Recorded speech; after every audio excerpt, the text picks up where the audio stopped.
도미노가 지금의 주가가 올라갈 수 있었던 거는 맛에 집중하는 것이 아니라 사람들은 언제 피자를 주문하지? 그 맥락을 찾았습니다. 데이터는 이제 과거에 축적돼 있는 데이터잖아요. 미래나 액션에 대한 부분이 더 중요한데 어떤 의미가 있지? 제가 부족해서 Z세대를 이해를 못하는 건지 아니면 Z세대 자체를 우리 세대가 이해를 못하는 건지 그들의 생각과 행동 패턴을 전혀 이해를 못하는데 뭐 이러다 보면 Z세대에 대한 분석도 이게 맞아?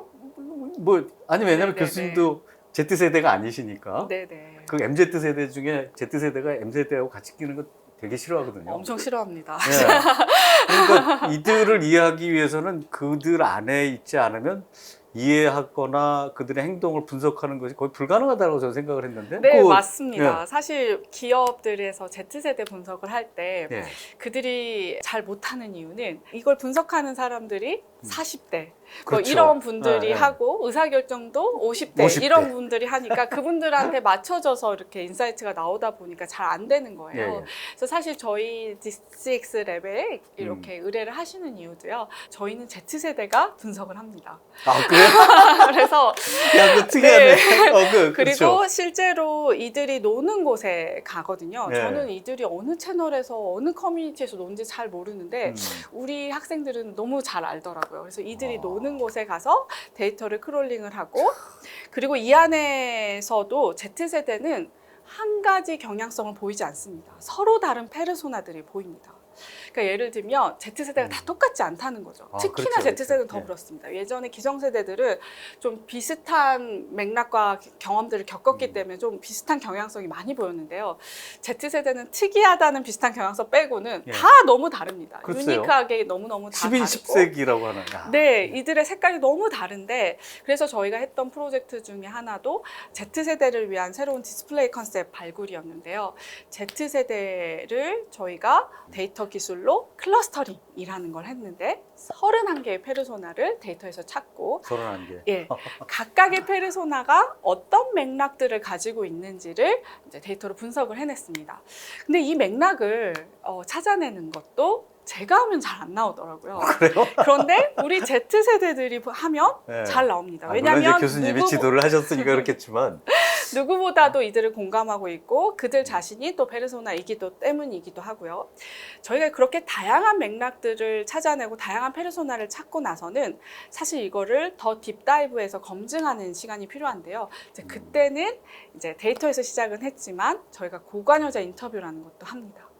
그래서 그 각각의 페르소나를 대표할 수 있는 Z세대를 또 인터뷰를 하고요. 섭외해서 또 왜 그런지 Y에 대한 Y에 질문을 대한 계속해서 딥다이브를 합니다. 근데 그게 굉장히 또 도움이 된다고 할 수 있습니다. 근데 만약 데이터가 없었다면 저희도 여느 Z세대에 관련된 트렌드 책처럼 약간 트렌드적인 이야기밖에 못했을 글쎄요. 텐데 각각의 페르소나에서 보이는 맥락들을 사실 딥다이브 하면서 데이터로 시작했기 때문에 이제 그러한 인사이트를 또 얻었던 기억도 납니다. Z세대뿐만이 아니라요. 다른 모든 데이터 분석도 마찬가지입니다. 고객을 실제로 공감하고 그 문제에 대해서 제대로 알고 있는 사람이 분석하는 것과 그냥 개발자, 실력 있는 개발자가 분석하는 거는 정말 인사이트가 너무 다릅니다. 관점에 따라서 너무 인사이트가 달라지기 때문에 그래서 데이터 분석을 하는 사람도 고객을 이해하고 공감할 줄 알아야 되고 새로운 관점과 새로운 고객 가치를 주려는 그런 관점의 폭을 좀 더 유연하게 가져갈 필요 있습니다. 책을 보고서 몇 가지 이제 쓴 내용 중에 개념 소비, 경험 소비에 대한 이야기가 있으시더라고요. 그러니까 제품이나 서비스보다는 의미에 비중을 둔다. 네. 저는 이 얘기 굉장히 공감하거든요. 최근에 들어와서는 네. 이게 분명히 젊은 세대, Z세대들은 특히 비용보다는 뭔가 명분 있는 소비들을 네, 하고 맞습니다. 의미 있는 소비를 하고 네네. 그리고 그런 것들을 옆에서 확인하다 보니까 이게 충분히 그럴 수 있는 세대들이구나라고 하는 생각이 들더라고요. 제가 젊은 이제 우리 학생들이랑 같이 많이 생활을 하잖아요. 교수님도 젊으세요? 감사합니다. 네, 근데 제가 MZ세대의 마지막이라고 했다고 혼났습니다. 저도 사실 Z세대를 겪으면서 놀라운 건 뭐냐면 이 친구들이 필요에 의한 소비는 굉장히 아낍니다. 예를 들면 점심을 때우기 위해서 삼각김밥을 먹거나 이런 거는 굉장히 아낍니다. 가성비를 굉장히 중요하게 생각하는데 뭔가 의미 있고 가치 있는 일이다 라는 거에서는 지릅니다. 그래서 그런 거를 보면서 훌륭하네. 야, 이게 바로 가성비보다는 가심비가 굉장히 중요한 친구들이구나. 제가 네. 이제 수업 시간에 음. 에코백을 들고 갔었는데 학생들한테 아, 막 책에서 봤습니다. 네, 예, 예. 박수를 받은 적이 있습니다. 아, 예. 저한테 교수님 개념 수업이 하셨군요 라고 아. 하더라고요. 사실 제가 산 게 아니라 어디 학회에서 받은 거였는데 무슨 일이냐고 물어보니까 에코백이 굉장히 우리 Z세대들한테는 되게 갖고 싶은 워너비 아이템이래요. 그래서 예. 왜 에코백이 뭐 1, 2만 원이면 살 수 있는데 이거는 5만 뭐 7천 원, 9천 원 하는 건데 왜 비싸죠.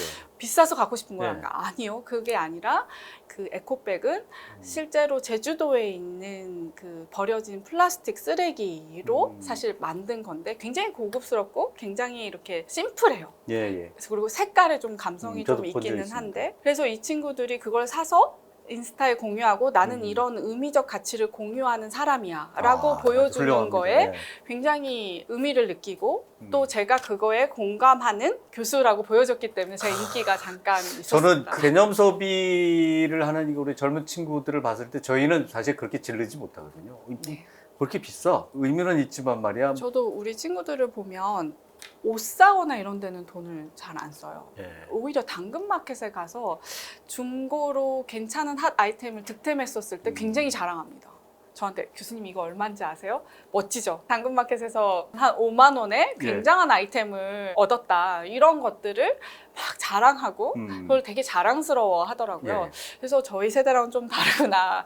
저는 남들이 입었던 옷을 중고로 샀었을 때 그쵸, 그게 그쵸. 자랑할 만큼 우리는 그게 그렇게 예. 막 공유하고 자랑할 만큼의 일은 아니었던 것 같은데 이 친구들은 그런 것들에 대해서 오히려 가성비를 더 따지고 필수품, 옷 입는 거 뭐 이런 것들은 먹는 거 이런 것들은 사실 필수품인데 예. 그런데 먹는 것도 약간 분위기를 내야 되거나 잊지 못한 메모러블한 경험을 위해서는 또 지릅니다. 제가 한 번은 모 호텔에 망고 빙수를 한번 먹어보고 싶었어요. 아, 그 비싼. 그게 한 10만 원 정도, 아, 그 비싼. 99,000원. 예. 그래서 정말 아깝더라고요. 빙수 하나에 거의 네. 10만 원 가까이 간다는 게. 근데 그거를 큰 맘 먹고 예. 네 명이서 가서 그래 25,000원씩은 쓸 수 있지 않을까? 라고 네 명이서 갔는데 옆 테이블이 다 젊은 세대들인 거예요. 근데 이 친구들은 사실 이거를 한 번쯤 경험해보고 이 경험을 나누고 기억하고 이런 것들에는 또 지를 때는 또 지를 줄 아는 예. 그래서 야 진짜 쓸 줄 아는 세대들구나. 평소엔 삼각김밥을 먹다가도 일단 그런 새로운 것들을 경험하고 친구들과 나누는 거에 있어서는 또 지를 줄 아는 그런 모습을 좀 봤습니다. 아, 이게 그러니까 저희 어머니 아버님 세대에 만약 그렇게 했다고 하면 정말 혼날 일이거든요. 저도 얼마 전에 만약에 부모님이 알면 혼날 것 같은데 양키 양키 캔들이라는 캔들. 초를 미드 사이즈 조그만 거 3개거든요. 근데 그걸 한 58,000원 주고 샀습니다. 예. 만약에 제가 그냥 초의 기능적 가치를 주고 봤으면 그냥 마트 가서 몇천 원짜리를 샀을 것 그렇죠. 같아요. 근데 제가 그 미드 사이즈 3개를 산 거는 경험적 가치 때문에 산 겁니다. 우리 가족이 크리스마스 때 정말 메모러블한 기억을 만들고 싶기 때문에 크리스마스 캔들이라고 해서 그에 맞는 향기와 분위기를 줄 수 있는 그러니까 의미적 가치 때문에 사실 그렇죠. 5만 그게 얼마라는 걸 지를 수 캔들에 대한 있거든요. 그 기본적인 속성이 아니라 사실은 그거에 대한 분위기나 경험이나 네. 가치 네. 있는 네. 사람들과의 뭐 어떤 추억이나 이거에 대한 가치를 그러니까 네. 제가 부족한 게 뭐냐면 저는 양키 캔들 선물 받았는데 이거 어디에 써? 저희 이게- 주시죠. 저는 제 연구실에서도 예.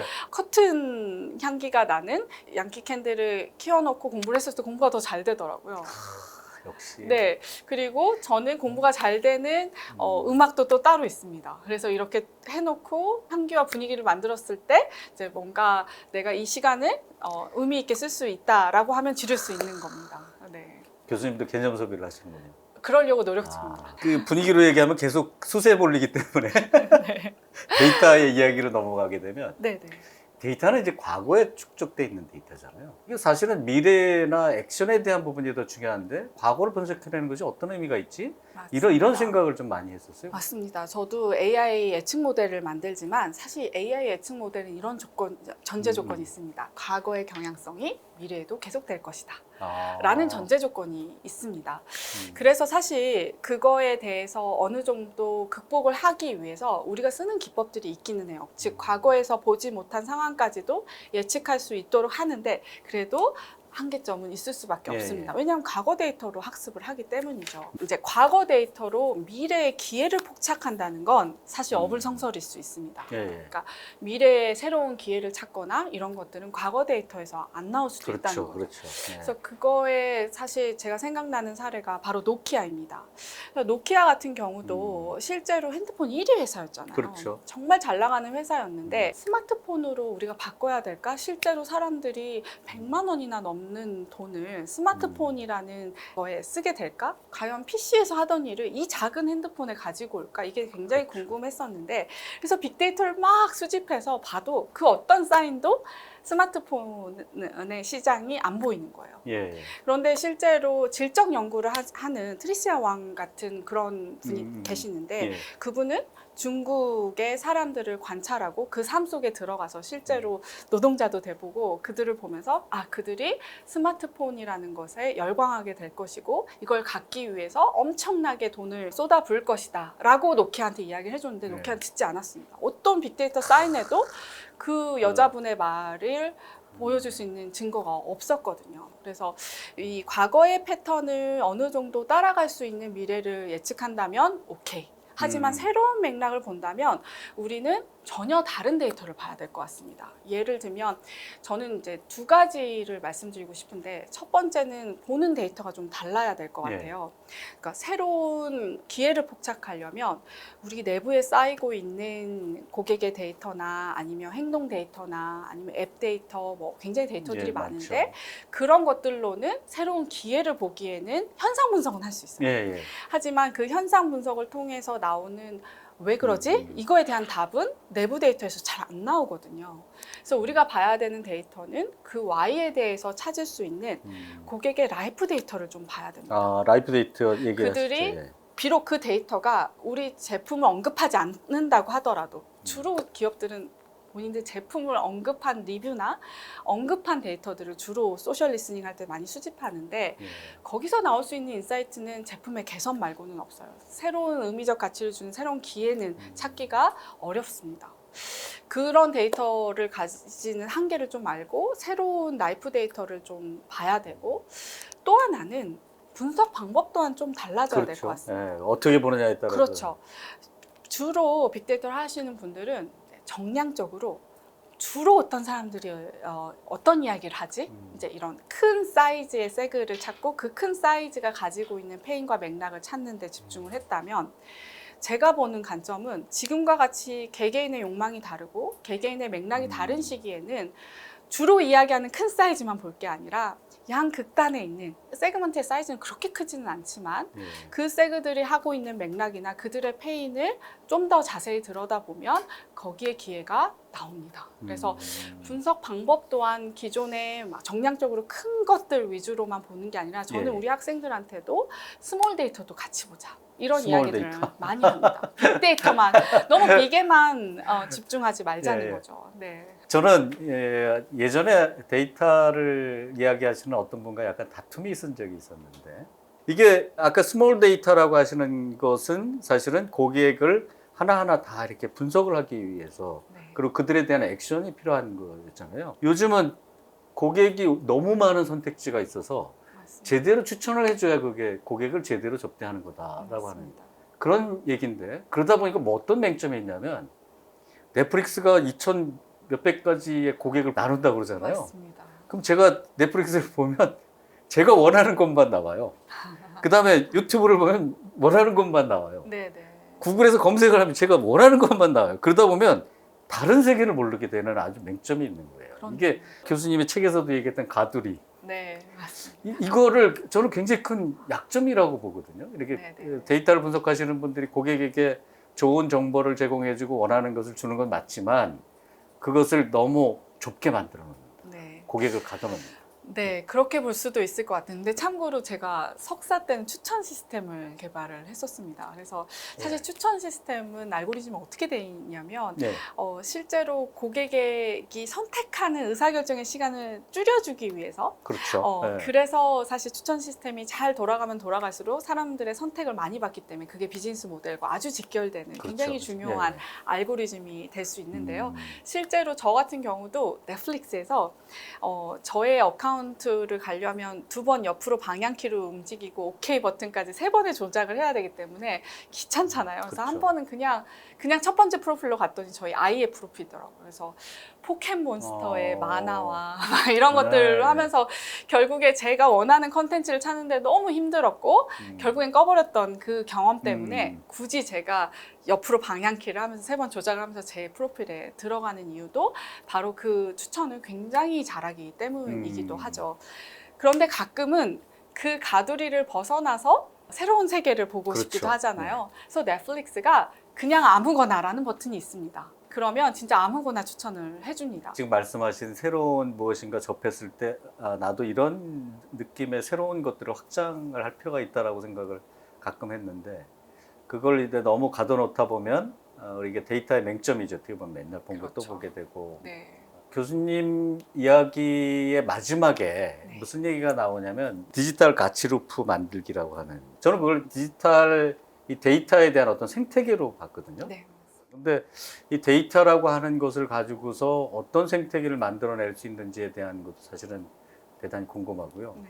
그리고 이것이 어디까지 또 확장이 될 수 있는지에 대한 것도 혹시 교수님 뭐 이렇게 네네. 우리가 가지고 있는 데이터만으로는 만들어낼 수 있는 경험이 굉장히 제한적입니다. 예.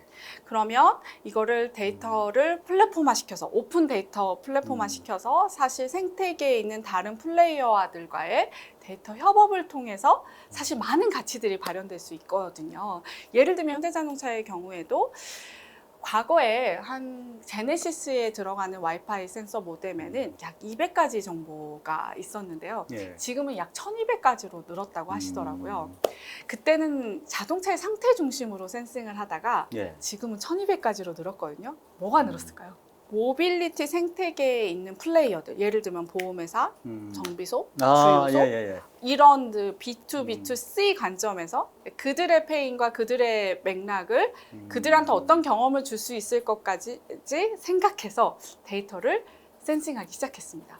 예를 들면 예전에 과거에 보험회사에서 센서를 보낸 적이 있어요. 센서를 그 운전석 밑에다 붙이면 예. 보험료를 깎아주겠다. 근데 사람들이 그걸 잘 어떤 의미인지 알겠네요. 네, 그걸 잘 붙이지 않아요. 예. 근데 지금은 블루 멤버스에서 사실 그것을 열어만 주면 얼마가 절약이 되는지까지 사실 보여주거든요. 근데 사람들이 이렇게 딱 여는 거는 잘하는데 그렇죠. 센서를 붙이는 건 굉장히 그렇죠. 페인풀한 일이에요. 사실 보험회사들은 지금은 일률적으로 차량에 따라서 사고 이력에 따라서 하지만 그 손해율을 낮추기 위해서는 사실 운전 습관에 대해서 데이터를 얻게 되면 굉장히 손해율을 낮출 수가 있습니다. 이 사람이 스쿨존을 너무 자주 쌩하고 지나가는 사람들인지 그렇죠. 칼치기를 많이 뭔가- 하는 사람인지 이런 행동에 따라서 보험료를 산정할 수 있기 때문에 사실 이들한테 또 가치를 줄 수 있는 일이고 또 하나는 중고차의 사례를 들어드리면 예. 교수님 중고차 한번 사보신 적 있으세요? 아직까지는 네. 없었습니다만. 저도 한국에서 중고차를 잘 안 탔던 것 같아요. 외국에 예. 비해서. 왜냐하면 신뢰할 수가 없기 때문이었던 것 같아요. 이게 사고 난 차량은 아닐까? 이런 것들이 궁금했었잖아요. 그렇죠. 큰 요인이. 그래서 현대차가 해줬던 일은 중고차 옥션 플랫폼에 실제 현대차가 센싱한 마일리지 조작도 사실은 있다고 해요. 있죠. 그래서 실제 현대차가 보증하는 마일리지, 이게 사고 난 차량인지 아닌지 뭔가 인증하는 것도 시작해서 그런 걸 보여줬더니 실제 옥션율이 올라가고 가격이 올라가는 거예요. 왜 이러한 경험들을 현대차는 만들어낼까요? 실제로 본인들한테는 바로 뭐 비즈니스 가치를 줄 수 없는 건데 이 모빌리티 생태계 안에서 그런 경험들을 만들어내는 이유는 실제로 현대차를 탔었을 땐 보험료도 이렇게 깎아지는 경험이 있고 주유소를 가도 그렇고 정비소를 가도 투명하게 정비 서비스를 받을 수 있고 이런 경험들을 막 경험하다가 수입차를 갑자기 타게 되면 그런 경험이 없는 거예요. 그럼 사람들이 현대차의 그 경험 때문에 다시 현대차에 락인되는 효과를 가져옵니다. 그게 현대차가 이야기하는 투 플라이 휠 전략입니다. 서비스와 경험을 많이 만들어내서 데이터를 축적하면 결국에 우리 제품도 더 나아지고 더 락인되는 효과를 가져올 것이다 라는 오픈 데이터 플랫폼으로 시작해서 생태계 간의 협업을 통해서 경험들을 만들어내고 그 경험으로 인해서 제품의 가치와 제품의 플라이휠까지 돌아가게 하려는 그러한 전략이 그 안에 숨어 있기 때문에 그러한 데이터 생태계는 우리가 좀 배워야 되는 앞으로 이제 그러한 생태계를 우리가 확장을 하게 되면 네. 지금 말씀하신 자동차, 보험회사, 중고차, 뭐 가스스테이션 이런 것들을 연결해서 많은 고객들이 하나의 락인 효과. 그렇죠. 이 마치 애플의 그런 그 느낌을 맞습니다. 받는 느낌인데요. 그렇죠. 네, 그런 경험들을 이제 받았던 고객은 특히나 현대차를 탔었을 때 차 안에서 겪었던 경험보다는 커넥티드된 경험, 모빌리티 안에서 다 커넥티드된 예. 시스템적인 경험을 사람들은 더 크게 느끼거든요. 그래서 근데 그런 것들이 있다가 없었을 때는 굉장히 불편해지겠죠. 네. 책의 그 내용의 비슷한 맥락 중에 그 도미노 피자하고 핫피자에 대한 이야기도 저는 네. 재밌게 봤는데 맞습니다. 도미노 피자가 3.8달러의 주가에서부터 맞습니다. 400 몇십 달러까지 올라갔는데 제가 그 책을 읽다가 이렇게 한번 도미노 피자의 주가를 봤더니 아직도 300 몇십 달러더라고요. 맞습니다. 제가 책에 하지 않았던 이야기를 좀 예, 해볼게요. 예, 네. 좋습니다. 저는 사실 호주에서 왔습니다. 예. 그래서 저희 남편은 아직도 호주에서 일을 많이 하기 때문에 예, 예. 제가 코로나 때문에는 지난 2년간은 못 갔지만 방학 때 이제 호주를 많이 가요. 이번 방학 때는 꼭 가려고 생각하고 있습니다. 꼭 가십시오. 그래서 저희 아이랑 골드코스트에 있는데 그 로봇이 지나가는 거예요. 도미노 딜리버리 하는 로봇입니다. 그걸 지나가는 걸 보더니 저희 아이가 엄마 우리 저거 시켜보자. 저희는 피자를 좀 안 좋아하거든요. 근데 그래 우리가 저것도 한번 경험해봐야지 이러면서 제가 시켰어요. 네, 시켰는데 진짜로 집에 딱 도착을 했는데 이제 막 오븐에서 뺀 듯한 따뜻한 피자가 나오고 골드코스는 너무너무 덥거든요. 예, 예. 그런데 진짜 얼음에서 이제 막 뺀 듯한 콜라가 나오더라고요. 그래서 야 이거 진짜 새로운 경험 괜찮은데? 느꼈네. 예. 그러다가 한 2, 3일 뒤에 그 서퍼스 파라다이스 모래놀이를 하고 있는데 우리 아이가 엄마 여기에도 배달이 되는지 한번 해볼까? 라고 하더라고요. 그래서 제가 제로클릭 그 앱이라고 있어요. 그래서 그걸 딱 그냥 키기만 했거든요. 그런데 아무것도 누르지 않았어요. 제로 클릭이니까 아무것도 클릭하지 않았는데 저의 과거 주문 히스토리 기반, 저의 과거 결제 시스템과 저의 현재 GPS가 전송이 돼서 진짜 모래로 전송이 됩니다. 마치 우리나라 저기 한강에 짜장면 시켜 먹는 거하고 똑같은 경험이네. 그런데 저는 한강에서 배달의 민족을 시킬 때는 네. 저희 아이는 한 명은 페퍼로니를 좋아하고 한 명은 양파가 들어가면 안 되고 파인애플 좋아하고 이걸 다 커스터마이징 시키려면 굉장히 페인풀해요. 매번 그렇죠. 결제 힘들죠. 정보와 매번 주소를 입력하는 게 너무 힘들거든요. 그런데 도미노가 지금의 주가가 그 3.8에서 지금의 주가가 올라갈 수 있었던 거는 대중을 사로잡는 맛에 집중하는 것이 아니라 실제로 너무나도 서로 다른 입맛을 커스터마이징 시키는 데 있어서 디지털 기술을 썼고 더 나아가서는 사람들은 언제 피자를 주문하지? 그 맥락을 찾았습니다. 언제 피자를 주문하세요? 저는 비 오는 날 맥주 마시고 싶은. Z세대들은 언제 주문할까요? Z세대는 도저히 예상을 아무 때나 하지 않을까요? 실제 도미노는 미국 사람들은 언제 피자를 주문하지에 집중했습니다. 집에 왔는데 당장 먹을 게 없어요. 빠르게 뭘 먹어야 될 때. 그리고 대부분은 사람들을 모아놓고 같이 뭔가를 해야 되는데 예를 들면 스포츠를 할 수도 있고 파티를 할 수도 있고 스포츠 영상을 볼 때에도 축구 경기를 볼 때에도 그렇죠. 이제 피자를 배달하더라고요. 그래서 이 맥락을 우리가 경험적 가치를 줄 수 있진 않을까? 그러면 사람들이 굉장히 빠르게 배송을 받는 게 더 중요한 일이었고요. 그게 어떻게 보면 그 도미노 피자에서는 뭐 피자도 기본적으로 했겠지만 그렇죠. 고객들에게 눈으로 보는 그런 경험, 그 다음에 실제 앱으로 하는 경험, 그렇죠. 뭐 이런 것들을 전부 일괄적으로 같이 제공을 했다라고 하는 거.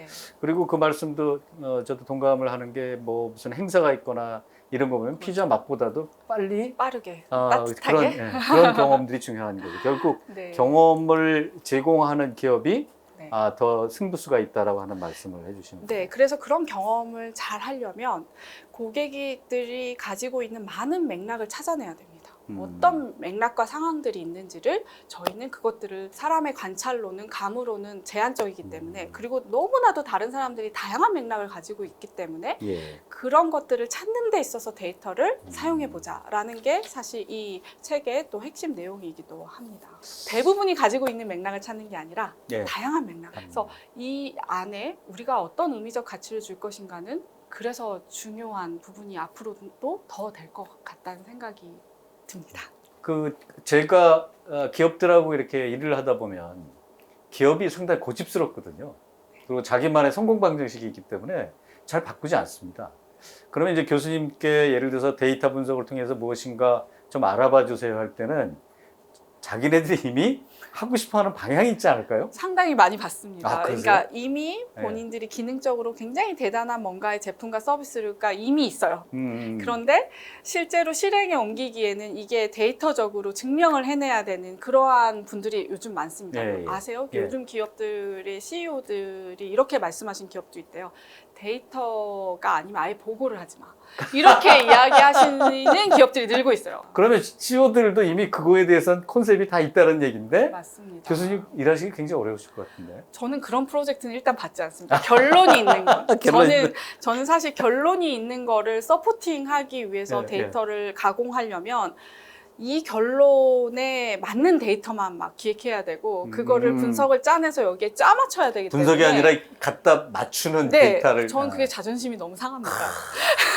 그래서 그렇다기보단 이런 프로젝트를 좋아합니다. 최근에 했던 그 의뢰가 들어왔던 것도 차박에 어울리는 새로운 제품 개발. 그러면 저는 차박을 너무너무 좋아하는 그러한 커뮤니티에 들어가서 그들의 맥락을 찾아내고 그들이 어떤 것들을 페인풀하게 느끼는지 그들의 잠재 욕구는 무엇인지를 찾아내고 그거에 맞는 새로운 제품이나 서비스 컨셉을 도출하는 걸 더 재밌어 합니다. 교수님께 일을 의뢰하시는 우리 CEO나 기업분들은 백지에서 시작하시기 바랍니다. 마지막으로 혹시 뭐 이런 데이터에 대한 생태계에 대한 아니면 우리 데이터를 공부하는 학생들이든 먼저 이렇게 해주고 싶은 말씀이 있으면 좀. 데이터는 개발 능력이나 분석 역량이 중요한 게 아니라 관점이 더 중요한 것 같습니다. 진짜 실제로 해보면 관점에 따라서 도출되는 인사이트가 너무 다르고 열심히 정말 전문가들이 분석해도 실제 비즈니스적 가치로 발현이 못 되는 경우가 너무 많아서 저는 사실 이런 융합적인 지식을 많이 찾았으면 좋겠어요. 그래서 도메인 널리지를 많이 갖고 예를 들면 그게 마케팅이든 그게 브랜드이든 그게 파이낸스든 도메인 널리지가 있는 상태에서 데이터 분석 역량을 갖추면 실제로 많은 깊은 인사이트와 비즈니스적 가치로 이어지는 경우를 많이 봤거든요. 또한 여기 이 책을 보시는 CX를 하시는 분들도 데이터 분석이 어렵다고 생각하지 않았으면 좋겠어요. 예. 저는 경영대학에 있습니다. 저는 공대에 있지도 않고요. 실제로 우리 경영대 학생들한테 제가 파이썬을 필수로 가르치고 있거든요. 잘합니다. 굉장히 잘하고요. 그렇죠. 그들은 마케팅 전략이나 이런 도메인 널리지를 굉장히 많이 배웠던 친구들이기 때문에 데이터를 뭘 수집해야 될지의 기획 능력도 뛰어나고요. 여기서 찾아내는 안 보이는 인사이트들, 표면적인 거 말고 그 안에 딥다이브 했을 때 보여지는 것까지 더 잘 찾아냅니다. 그래서 제가 그런 게 너무너무 신기하거든요. 그래서 데이터 분석은 생각보다 별로 어렵지 않습니다. 실제로 모 전자회사에서는 DX 인재 한 60명 정도를 작년에 3개월 동안 일주일에 이틀씩 8시간씩 와서 인공지능까지 딥러닝까지 다 배우고 그분들은 한 번도 개발을 해본 적이 없는 그냥 상경 계열 재경 인력이거든요. 근데 그들이 다 더 잘 해냅니다. 그걸로 프로젝트도 하고 그걸로 데이터를 기획하고 분석하고 실제로 데이터로 실험도 합니다. 그래서 이런 것들을 보면 더 이상 이제 데이터 도구가 공대가 하는 이제 그런 어려운 영역이 아니고 도메인 널리지가 많이 있는 문과 계열의 사람들도 할 수 있다. 오늘 교수님 말씀이 이 젊은 멀티 페르소나를 가지고 있는 친구들이 멀티 에빌리티도 가지고 멀티 콘셉트도 가져서 정말 여러 군데에 잘 사용될 수 있는 네네. 그런 거였으면 정말 사실 좋겠네요. 경험 디자인도 많은 경험을 해보고 그렇죠. 많은 경험을 네, 해야죠. 다양한 책도 있고 교수님처럼 아, 이제 그래요? 이런 분들이 정말 인사이트를 잘 아. 도출하거든요. 그래서 교수님 데이터 배우시면 저는 훨씬 더 많은 정말 제가 인사이트와 비즈니스 가치를 새로운 더 대학원을 우리 차 교수님께 은사로 모시고 배울 수 있는 진짜. 기회가 있었으면 합니다. 뵈서 너무 영광이었습니다. 네, 교수님 초대해 아유, 주셔서 너무 너무 감사합니다. 감사드립니다. 예, 네네. 교수님 고맙습니다. 네, 또 뵙겠습니다. 네. 감사합니다.